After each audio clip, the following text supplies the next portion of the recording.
Prehoručavu u Zavodu za švitku medicinsku pomoc u Novim Sadze zvekšane číslo vychodoch ekipoch na teren. Intervencijiše okončujú hlavnim pri hroničných, kardiologijnih i neurologijnih pacijentoch. Zvekšani ekipi na javnih mestoch. Prehoručavi pada krevov pricisok i zvekšujuše zdravstveni problemi.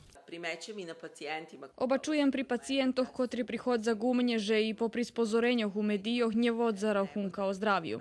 Nje treba vychodziť zvonka po horučavi, može vychodziť včas rano abo večer ked menši horučavi.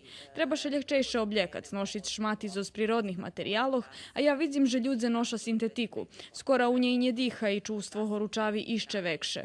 Trebaše obljekat ljehko i nošić bljadi farbi.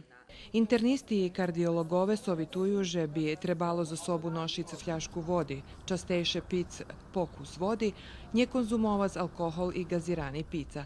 Preporučuješe ljehke kostiranje, jest žiljenjavovu jušku, a menjej mesa.